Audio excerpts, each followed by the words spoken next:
A sprawling Bel Air mansion with panoramic views of Los Angeles, a 10-year marriage built from a college romance, and a tech fortune valued at over $1 billion. This was the world of Edric and Hannah Montrose. From the outside, it was a fairy tale. But fairy tales can be the most terrifying ghost stories. In a single evening, their entire world was shattered by 3 simple, devastating words. She's pregnant. This isn't just a story about infidelity. It's a story about a man who threw everything away for a lie and a woman who had to lose everything to find herself. What happens when the dust settles is a twist that no one, especially not the millionaire who thought he had it all, ever saw coming. The air in the minimalist marble-floored dining room was so thick with unspoken words, it felt hard to breathe. Hannah watched her husband, Edric, swirl the deep crimson Bordeaux in his glass, the crystal catching the light from the ridiculously expensive chandelier overhead. It was a scene of opulent perfection, meticulously curated, just like every other aspect of their lives, since his company Innovate Dynamics had gone public. He had the world at his fingertips, and she supposedly had him. But for the past 6 months, she'd had a ghost. A version of Edric who was physically present, but emotionally 1,000,000 miles away. His laughter didn't reach his eyes anymore. His touch was a fleeting, absent-minded gesture, and his phone had become a fortified extension of his hand, guarded with a ferocity that bordered on paranoia. "You've been quiet all evening," Hannah said, her voice a soft counterpoint to the cavernous silence. She'd chosen her words carefully. Accusation was a landmine she couldn't afford to step on, not yet. Edric didn't look up from his wine. "Just a lot on my mind. Q4 projections are aggressive." It was always work, the perfect, unimpeachable excuse. For years, she had been his silent partner in that work. She was the one who had read his business plans in their cramped post-college apartment, who had designed the first logo for Innovate Dynamics on her beat-up laptop, who had celebrated his first seed funding with a $5 bottle of champagne. She had put her own promising career as a graphic artist on hold to support his dream. Now his dream was $1 billion reality that felt more like her prison. "I saw a charge on the black card statement." She began, her heart thumping a nervous rhythm against her ribs. "A purchase from Cartier. I didn't think my birthday was for another 3 months." His hand froze, the swirling of the wine coming to an abrupt halt. He slowly placed the glass on the table, the click of crystal on polished oak unnaturally loud. He finally lifted his gaze, and the man looking back at her wasn't the warm, ambitious boy she had fallen in love with. This was a stranger, his eyes holding the cold, hard sheen of polished steel. "We need to talk. Hannah!" And there it was, the 4 words that are always the prelude to a heartbreak. "I haven't been fair to you." He started a line so rehearsed it felt insulting. "I've been unhappy for a while now."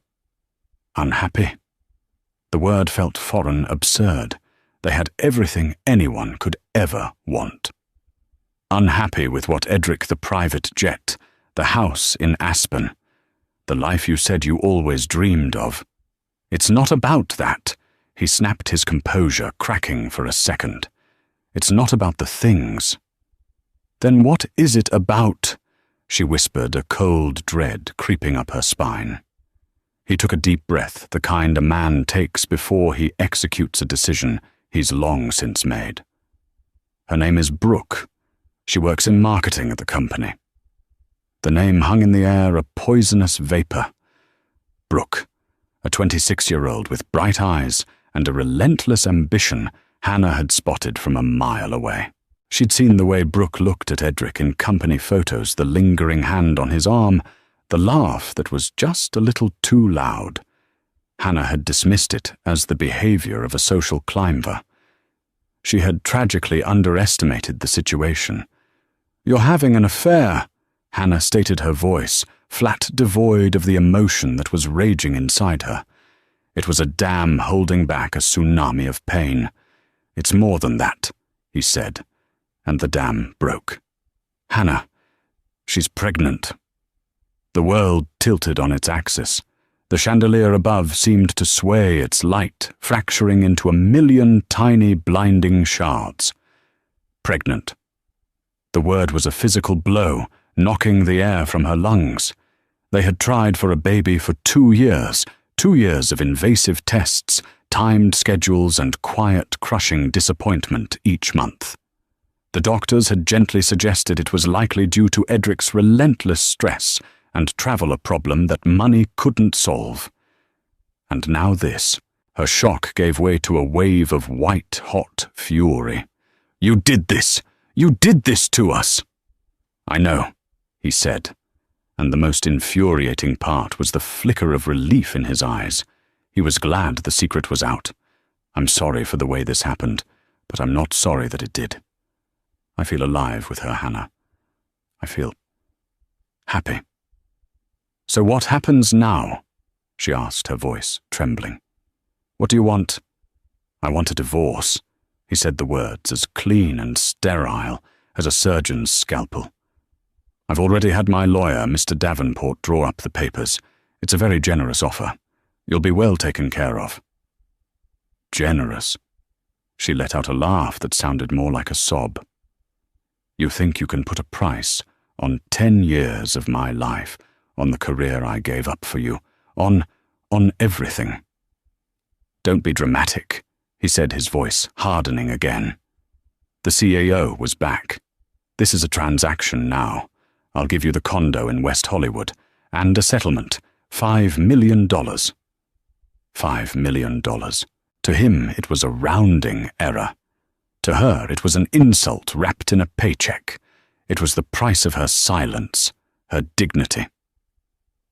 "I want you out of the house, Hannah," he continued, standing up the final nail in the coffin.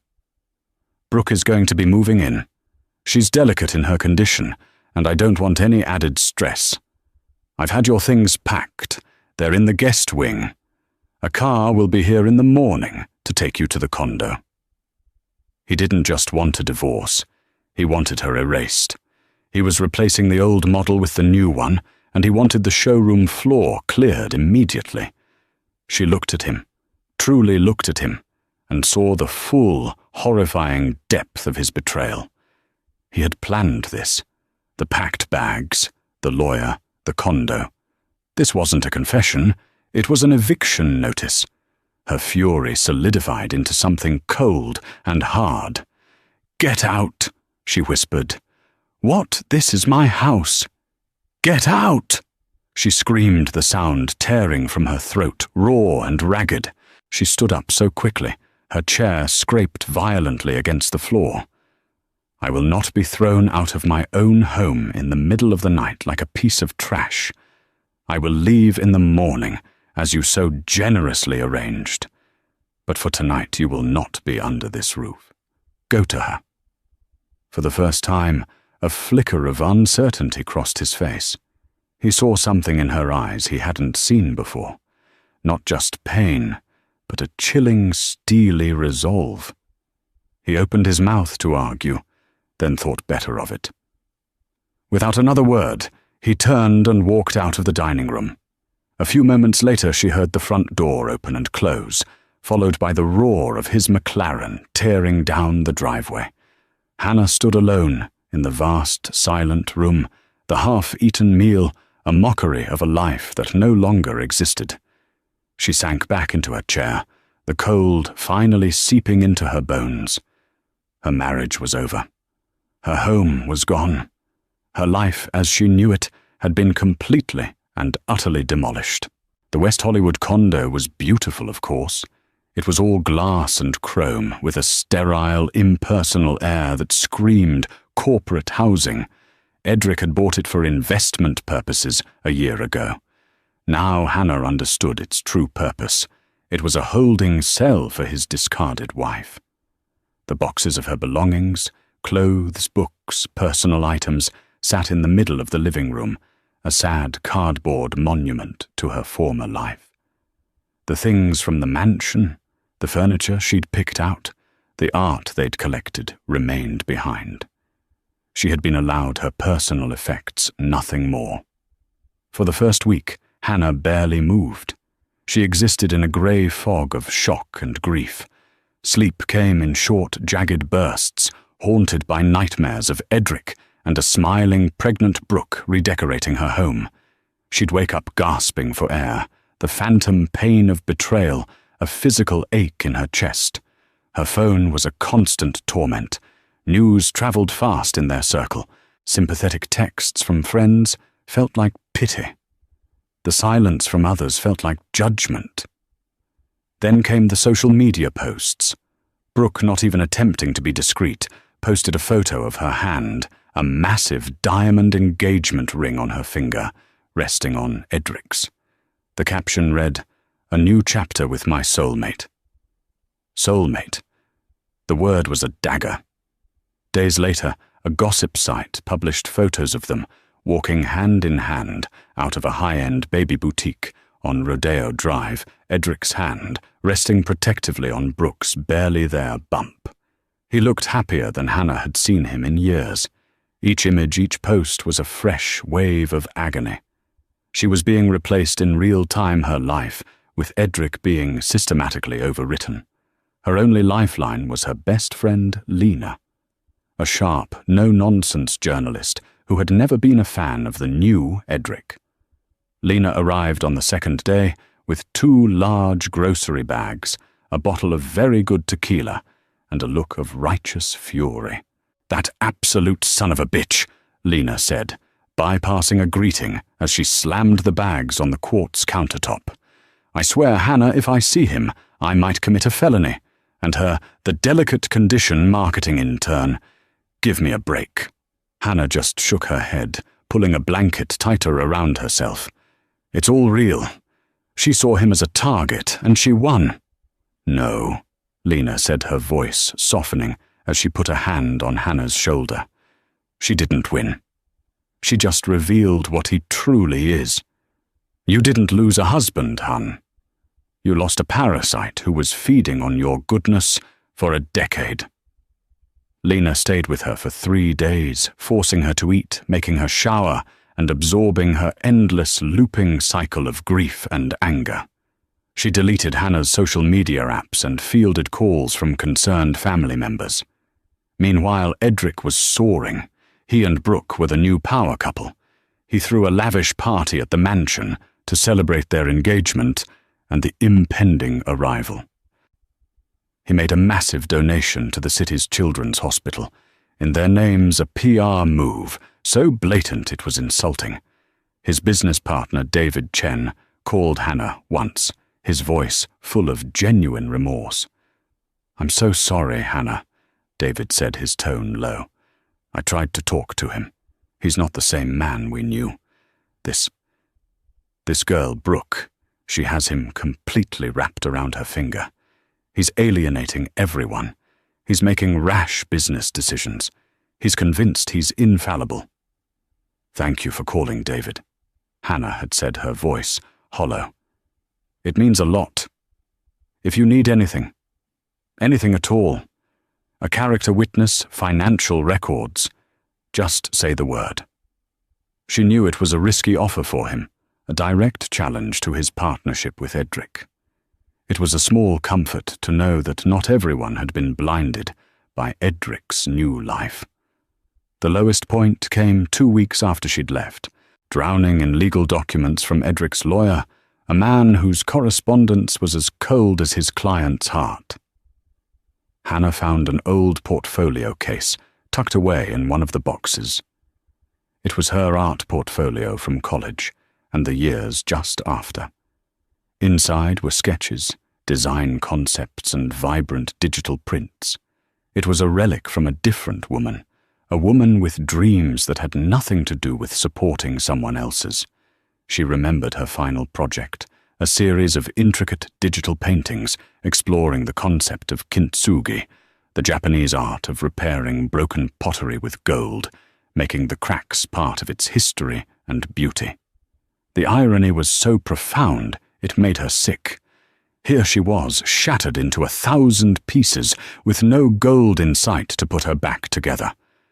She slid to the floor, leaning against the cold glass wall, overlooking a city that now felt alien and hostile. The portfolio lay open in her lap. The tears she had been holding back finally came not as a gentle stream, but as a gut-wrenching, soul-cleansing storm. She cried for the girl who had fallen in love, for the woman who had sacrificed too much, and for the future that had been stolen from her. The emptiness of the condo echoed her own. She was utterly and completely alone, a ghost in a life that was supposed to have been hers. The sound of her own sobs was the only thing that proved she was still there at all. The storm of tears left a strange calm in its wake. It was the quiet of a battlefield after the fighting stops, a landscape of devastation, but a landscape nonetheless. For the first time in weeks, Hannah woke up not with a sense of dread, but with a hollowed-out feeling that was oddly fertile. It was the blank slate of someone with nothing left to lose. That morning she called Lena. "I need a lawyer," she said, her voice raspy but firm. "Not just any lawyer. I need a shark." Lena, ever resourceful, had a name. Catherine Peterson. They called her the Lioness. She eats arrogant tech bros for breakfast. Getting an appointment is hard, but I'll make some calls. 2 days later, Hannah was sitting in a plush leather chair in a high-rise office overlooking Century City. Catherine Peterson was in her late 50s, with sharp, intelligent eyes and a tailored suit that probably cost more than Hannah's first car. She listened to the entire story without interruption, her expression unreadable. When Hannah finished, her voice cracking as she recounted the eviction, Peterson simply nodded.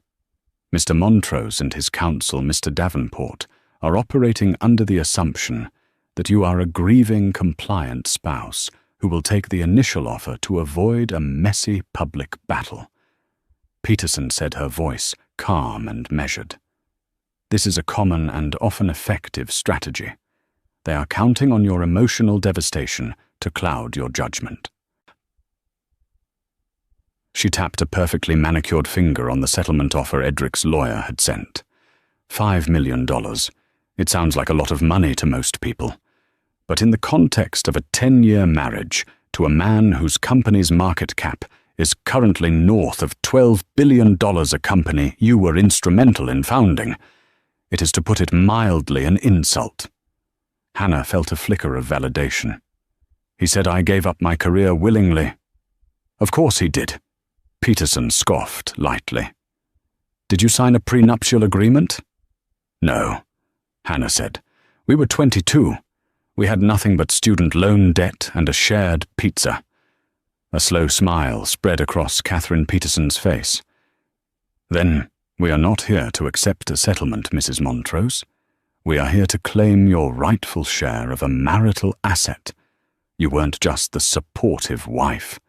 You were an uncredited, unpaid co-founder. You designed the original logo, correct, participated in early strategy sessions, hosted potential investors in your home. Yes, all of it." "Excellent," Peterson said, leaning forward. "Forget the $5 million. We are going to countersue for a 15% stake in Innovate Dynamics. We will subpoena his business partner, David Chen. We will bring in forensic accountants. We will make it very clear that a public, protracted, and deeply embarrassing court battle will be far more costly to his company's stock price than a fair and equitable division of assets." For the first time in a month, Hannah felt a surge of something other than pain. It was power. It was the feeling of taking back control. "Okay," she said, her voice stronger now. "Let's do it." Leaving Peterson's office, Hannah felt a shift in the air. The city no longer seemed hostile. It seemed full of possibilities. That evening, Instead of hiding under a blanket, she unpacked her old workstation, a high-end graphics tablet, and a powerful computer gifts from Edric in the early days, back when he still saw her talent as an asset, not a hobby. She dusted them off, plugged them in, and opened a blank digital canvas. Staring at the white screen, she thought about the kintsugi project from her college days. The idea of brokenness made beautiful. Her own life was a shattered vase. What if she could piece it back together, not by hiding the cracks, but by illuminating them? Her fingers started to move across the tablet. She didn't sketch, she fractured. She drew jagged, broken lines, stark and violent. Then, in the spaces between them, she began to paint. Not with gold, but with vibrant, defiant colors. She poured all her pain, her rage, and her heartbreak onto the digital canvas. The result was chaotic, raw, and surprisingly beautiful. It was a self-portrait of a soul torn apart. She worked for hours, losing track of time, fueled by coffee and a burning sense of purpose. She created a second piece, this one, depicting a gilded cage, with its door torn from the hinges, a single feather floating away. A third showed a heart made of glass, cracked down the middle, with a relentless, thorny vine growing through the fissure, blooming with impossible flowers.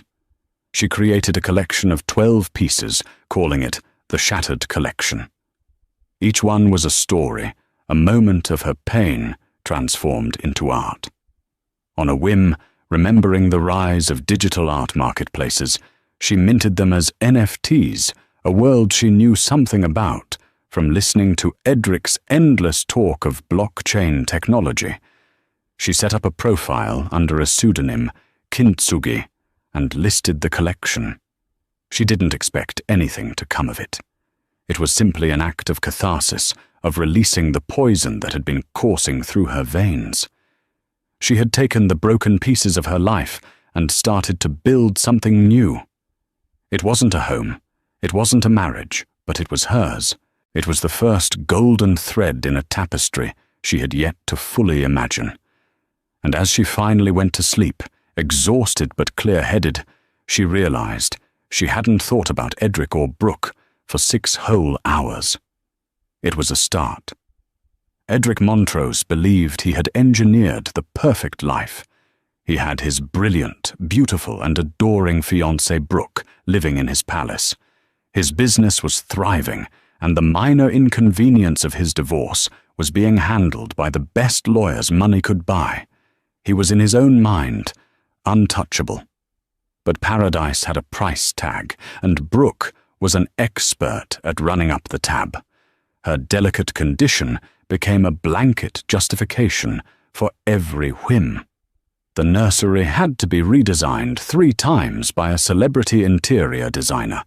She needed a new G-Wagon because his McLaren was too aggressive for the baby. Her wardrobe was replaced wholesale with maternity clothes from high-end designers. Edric initially was happy to indulge her. It was part of the fantasy providing for his new family, showering them with the fruits of his success. But her materialism was relentless, and it came with a new, unwelcome trait control. She vetted his social calendar, insisting they only attend events that would get them positive press.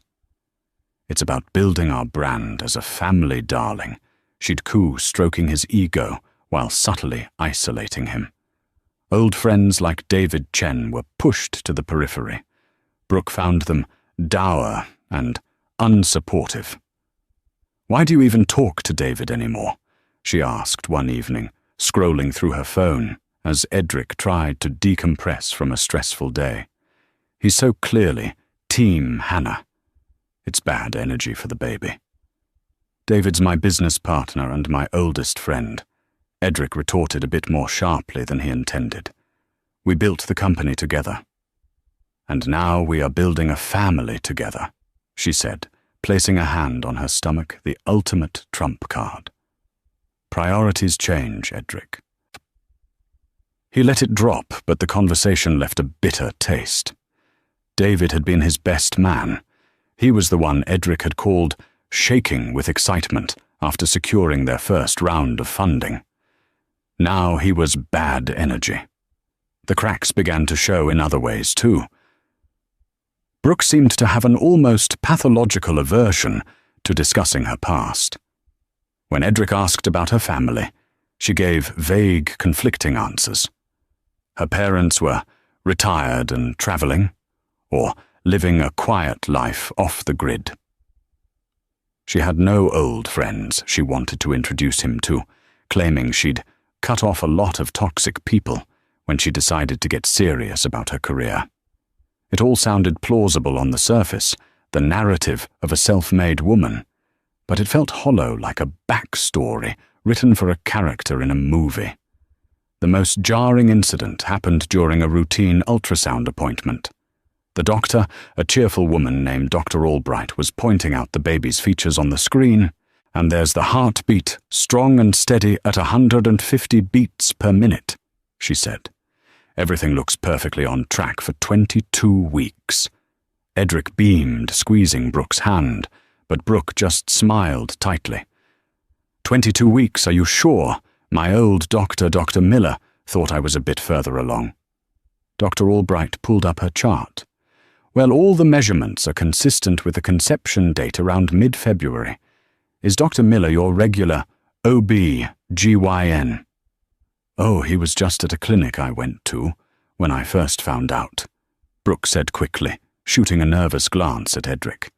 It was just a quick checkup before I could get in to see you. Edric didn't think much of it at the moment, lost in the wonder of seeing his child on the screen. But the detail lodged itself in the back of his mind. Mid-February. He and Brooke had started their affair in January, but it had been sporadic. He had been traveling for business for the first 2 weeks of February, a big tech conference in Germany. He was sure of it. The timing was tight. Very tight. He tried to bring it up casually on the drive home. I didn't realize we were together in mid-February. I thought I was in Berlin for that whole stretch. Brooke laughed, a brittle sound. Oh, sweetie, you and your crazy schedule. You flew back on the 14th, remember Valentine's Day. You said you had to get back for a critical meeting. You came over to my apartment that night. It was very romantic. He searched his memory. He did come back for a critical meeting. But did he go to her place? The days blended into a blur of jet lag and work. It was possible. Her confidence seemed to assuage his momentary doubt, but the seed was planted, a tiny, insidious splinter of distrust. He started noticing small things. The way she'd angle her phone away from him when she texted. A hushed phone call she ended abruptly when he walked into the room claiming it was just my mother. One evening he came home early to find her in a heated argument on the phone in the garden. He couldn't hear the words, but her body language was tense, angry. When she saw him, she hung up immediately, her face pale. "Who was that?" he asked, keeping his tone light. "Just a telemarketer." She lied, forcing a bright smile. Incredibly persistent. "You know how they are." He knew she was lying. And in that moment, standing on the perfectly manicured lawn of his perfect home, looking at his perfect fiancée, Edric felt a cold knot of dread tighten in his stomach. The paradise he had built was starting to feel like an elaborate stage, and he was beginning to suspect he was the only one who didn't know the script. The splinter of doubt in Edric's mind festered. Her lies, once easily dismissed, now echoed in the vast, quiet spaces of the mansion. He started paying closer attention, not as a doting fiancé, but as a CEO analyzing a potential security threat. The catalyst for his investigation was surprisingly mundane. He was looking for an iPad charger in the drawer of the bedside table on Brooke's side of the bed. Beneath a pile of magazines, his fingers brushed against another phone. It was an older model, one he didn't recognize. His heart hammered against his ribs. There was no legitimate reason for her to have a secret second phone. With trembling hands, he took it. It was password protected, of course. But people were predictable. He tried her birthday. No luck. He tried his birthday. Nothing. He tried the baby's due date. The screen unlocked. His blood ran cold. The phone was a treasure trove of deception. There were text message threads going back months with a contact saved simply as K. The conversations were sickeningly familiar, full of pet names and inside jokes, but it was the financial talk that made him feel physically ill. K. Did he buy the ring yet? Needs to be at least 5 carats. Don't settle. Brooke. Working on it.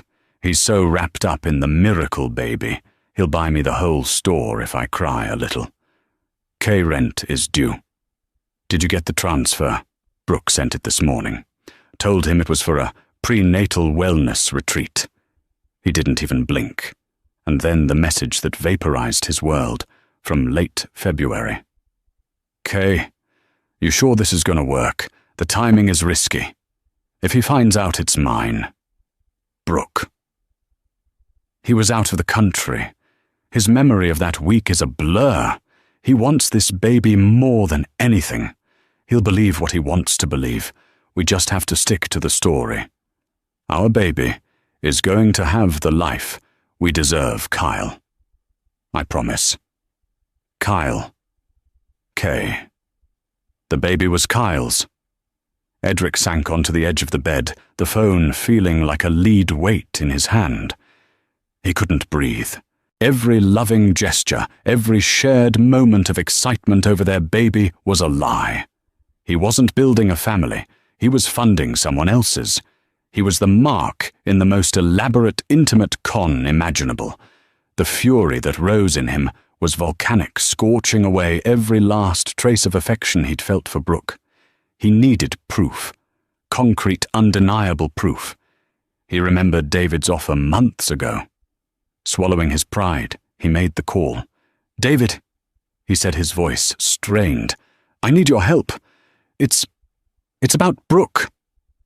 David listened patiently as Edric recounted his discovery, his voice devoid of any, I told you so. He was simply a friend. I have a contact, David said finally. A private investigator. Very discreet, very thorough. His name is Robert Jones. I'll send you his number. While Edric's world was imploding, Hannah's was expanding in ways she never could have imagined. Her NFT collection. The shattered collection had gone viral. It was first noticed by a prominent female art blogger who wrote a glowing piece about the raw emotional power of the anonymous artist Kintsugi. In a world of cartoon apes and pixelated memes, the blog read, Kintsugi's work is a lightning bolt of authentic human emotion. It is a testament to the beautiful, defiant power of turning pain into art. This is not just digital art. It is a digital soul laid bare. From there, it exploded. The collection sold out in a week, fetching sums that left Hannah stunned. Crypto millionaires and traditional art collectors alike vied for the pieces. The anonymity only fueled the fire. Who was Kintsugi? What was the story behind the pain? Soon major art publications were writing about her. A gallery in downtown Los Angeles' arts district reached out, offering her a solo exhibition, a physical showing of her digital work on high-definition screens. Hannah, with the guidance of her lawyer Catherine Peterson, who had now become a trusted advisor, formed a company. She hired a small team. She used the profits from the NFT sales to quietly invest in a creative tech startup that specialized in immersive digital art experiences. She was no longer the discarded wife living in a condo. She was Kintsugi, a celebrated artist. She was an investor. She was the CEO of her own life. She had taken the $5 million insult and was on her way to turning it into a $50 million empire, all while Edric remained completely oblivious. Her pain had not just been her muse, it had become her capital, and it was about to pay dividends he could never have conceived. Robert Jones, the private investigator, was a man who seemed to blend into the background. He was average in every way, which for his line of work made him exceptional. He met Edric in a nondescript coffee shop, took down the details with a few quiet grunts, and promised to be in touch. Less than 48 hours later, the first email arrived. It was a background check on Brooke Miller. Her real name was Brooke Kowalski. Her parents weren't off-the-grid travelers. They lived in a suburb of Cleveland, and her father was a retired postal worker. She had a mountain of credit card debt from 3 years prior, most of which had been mysteriously paid off in the last 6 months. And she had a long-term, on-again, off-again boyfriend, a part-time fitness instructor, and aspiring actor named Kyle Bishop.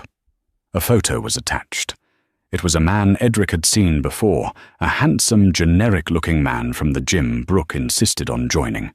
The second email came a day later, and it was the kill shot.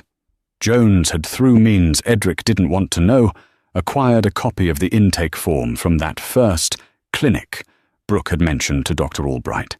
She had listed an emergency contact. The name was Kyle Bishop. The relationship was listed as partner. But Jones wasn't done. The final piece of the report was a series of photographs taken over the past 2 days. They showed Brooke meeting Kyle Bishop in a park in Santa Monica. In the photos, they weren't just talking. They were kissing. In one shot, Kyle's hand was resting on Brooke's pregnant stomach, a look of genuine affection on his face. He was looking at his child. Edric felt a strange, chilling calm descend upon him. The rage was still there, a molten core deep inside, but on the surface his mind was crystal clear. The CEO took over. This was no longer a personal betrayal. It was a hostile takeover of his life, and he was about to liquidate the assets. He went home that evening and acted as if nothing was wrong. He asked about her day, rubbed her feet, and listened to her complain about the caterer for the upcoming baby shower. He played the part of the doting fool one last time, every word a lie, every touch a performance. The entire time he was planning. The next day, he told Brooke he had a surprise for her. A final pre-baby romantic getaway. He had a car coming to pick them up at 6 p.m. for a private flight. She was ecstatic, immediately rushing upstairs to pack. At 5:45 p.m., Edric stood in the center of the vast living room. On the large marble coffee table, he had placed the prints of the photographs of her and Kyle. He placed the burner phone next to them, and beside that, a copy of the clinic intake form. Brooke came down the stairs, radiant in a new dress, a small, expensive travel bag in her hand. "I'm ready, darling. Where are we going?" "We're not going anywhere, Brooke," Edric said, his voice flat, devoid of any warmth. Her smile faltered. "What do you mean the car is almost here?" "I cancelled the car," he said, gesturing to the coffee table. "I think you should take a look at these." Her eyes followed his gesture. She saw the photographs. The colour drained from her face, leaving a pasty, greyish pallor. She saw the phone and looked as if she was going to be sick. Her carefully constructed world was dissolving in front of her. "Edric, I can explain," she stammered, her hand flying to her stomach. "It's not what it looks like." "Oh, I think it's exactly what it looks like," he said, his voice dangerously low. "It looks like fraud. It looks like a long con.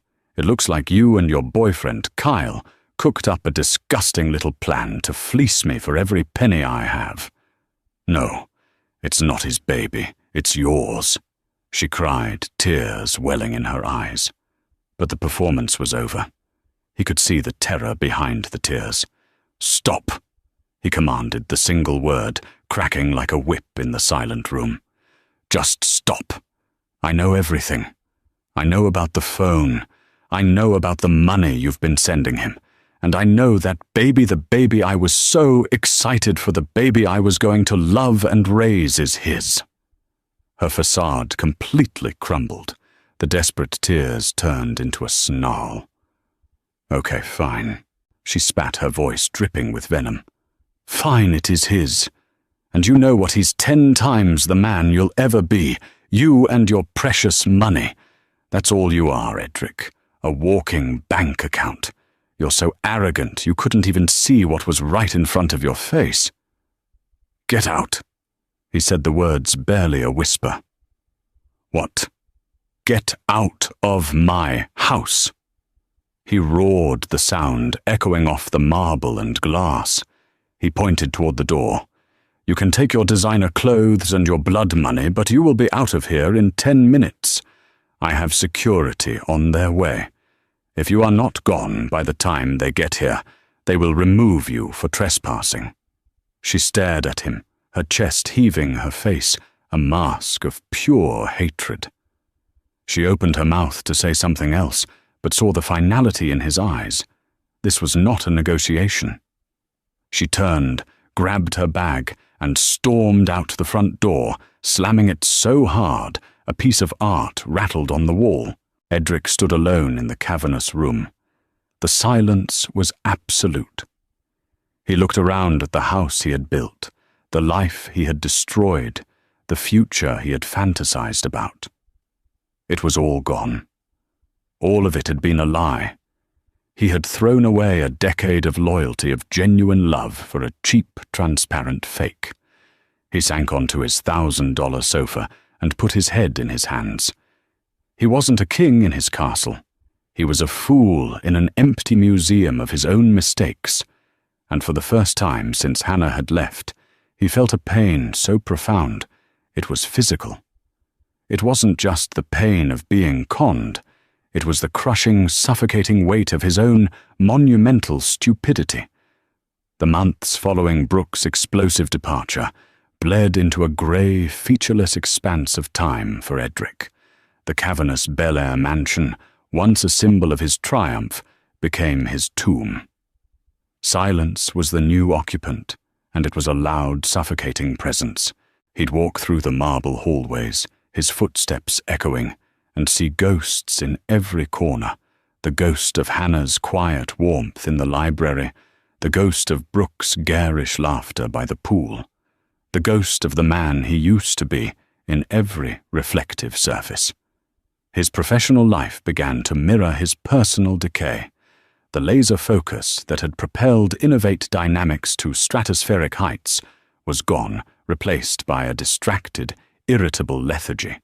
He would sit in board meetings, staring at spreadsheets and projections, but his mind would be elsewhere, replaying the twin betrayals, the one he had committed and the one he had suffered.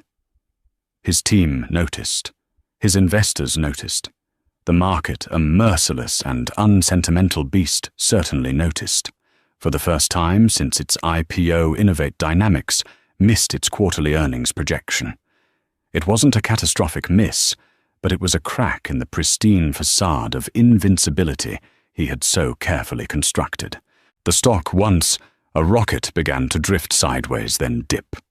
The whispers started on Wall Street, quiet at first, then growing in volume. What was wrong with Edric Montrose? He was drowning in loneliness, a condition he'd never experienced. In his isolation, his mind performed a cruel trick. It began to sanctify the memory of Hannah. He erased the image of the strong, intelligent partner he'd grown bored with, and replaced it with a romanticized portrait of a gentle, wronged saint.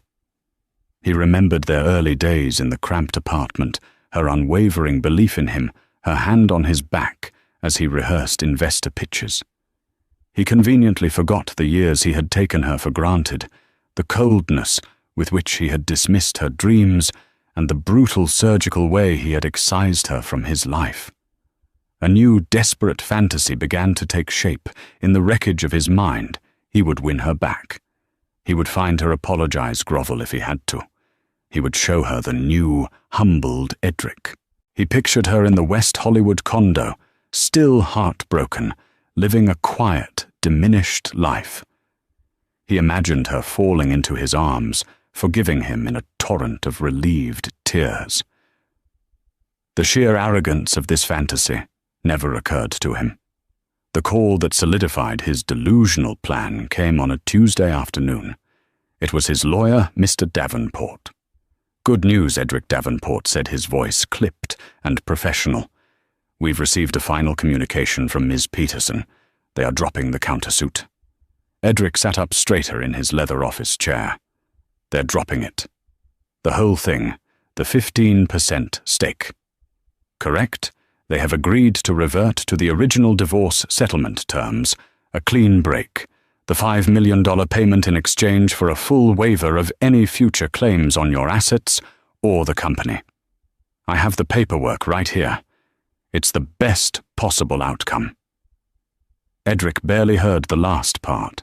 His mind was racing, fitting this news into his desired narrative. She was giving up. Why would she give up such a potentially lucrative fight? The answer to him was obvious. She couldn't go through with it. She still loved him. The money, the company, none of it mattered more to her than the memory of what they once had. This wasn't a legal strategy. It was an act of mercy, a white flag of the heart. "Draw up the transfer."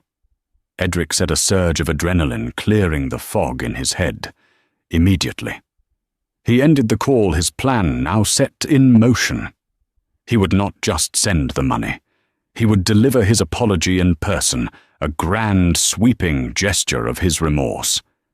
He drove to Cartier, the same store where he had purchased the gaudy ring for Brooke. This time he chose a necklace, an exquisite, delicate strand of diamonds, understated and elegant. It was a piece Hannah would have genuinely loved, and the choice felt like a penance, a way to overwrite his past sins.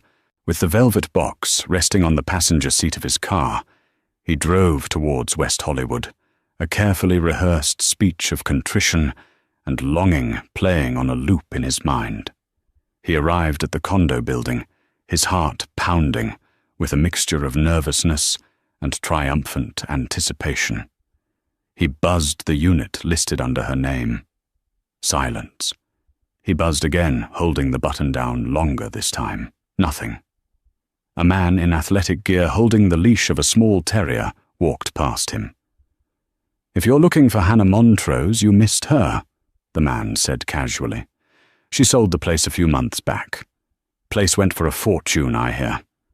Can't say I'm surprised with her gallery doing so well." Edric stared at him. The words didn't connect.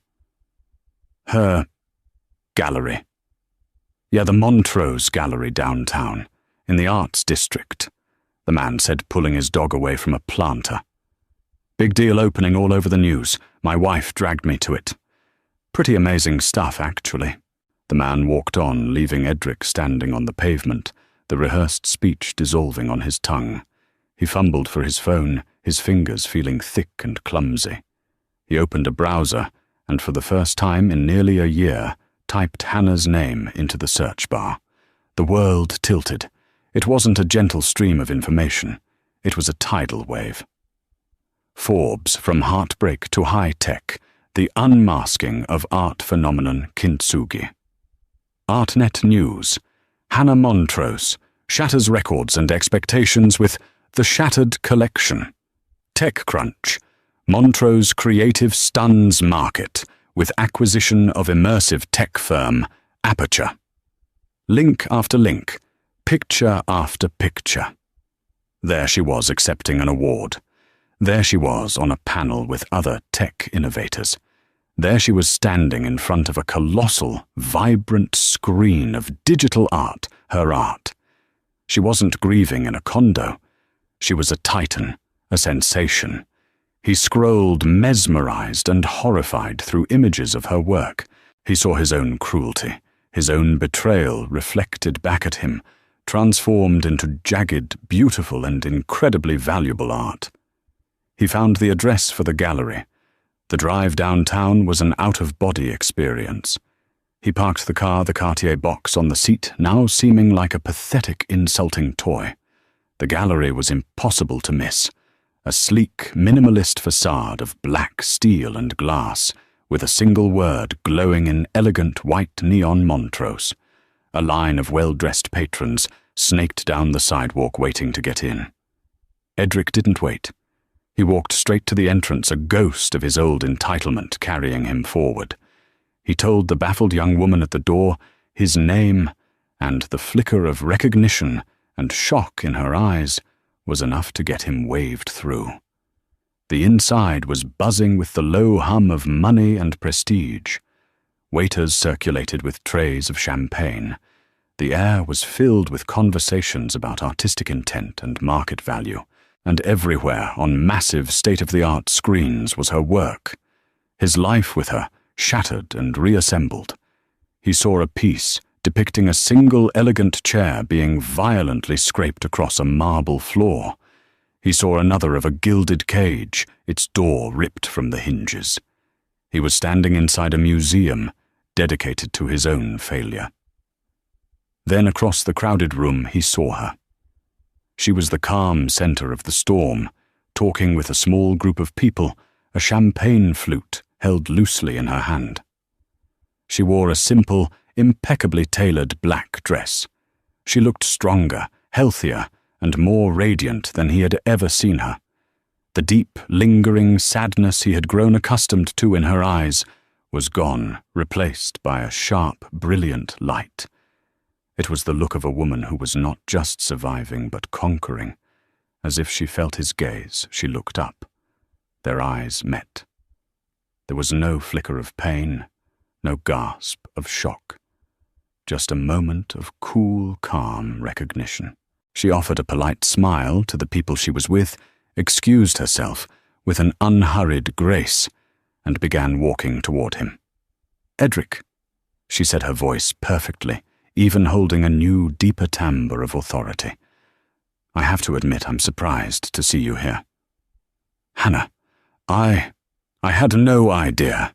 He stammered, the sheer scale of her success robbing him of his breath. He gestured weakly at the room. "This is incredible. I found a new use for my old skills." She replied, a faint, unreadable smile playing on her lips. "I came to apologize." He blurted out the words, feeling hollow and inadequate. "I know it's too late, but I need you to know. What I did was unforgivable. I was a fool, a complete and utter fool. Brooke. She conned me, Hannah. She lied about everything. The baby wasn't even mine." He laid his pathetic truth at her feet, expecting it to be a revelation, a bombshell that might garner him some sliver of pity. Hannah's calm expression didn't waver. "I know." The two words hit him with the force of a physical blow. He froze, his mind struggling to process. You know, Edric, I'm a business owner now.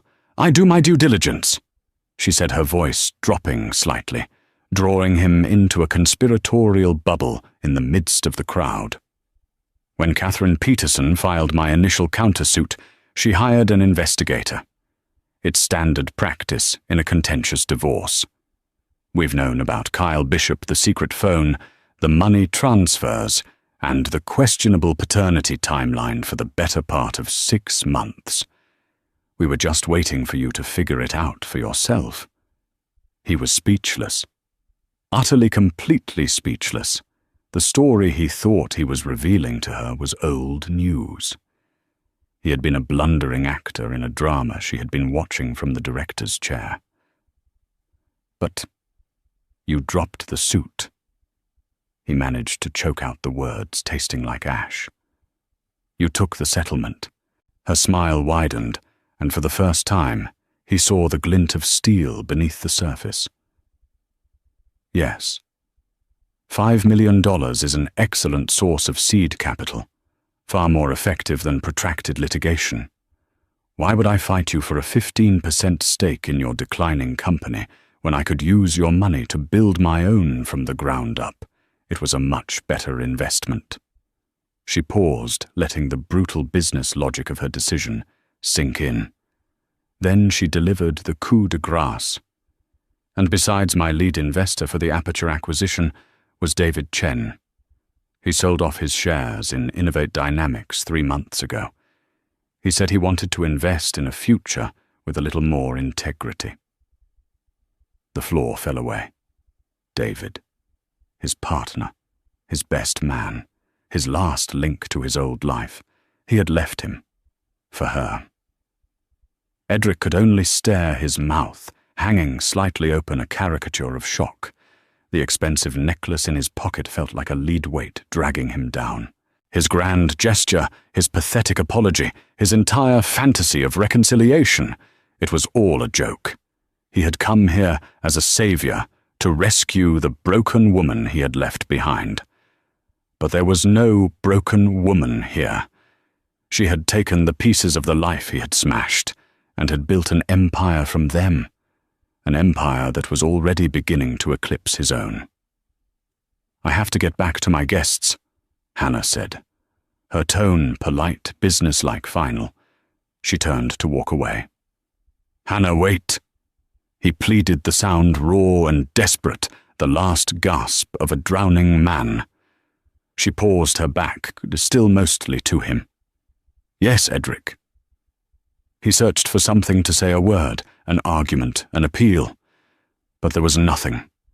What could he offer a woman who had everything, a woman who had built her new world on the ashes of the one he had burned down?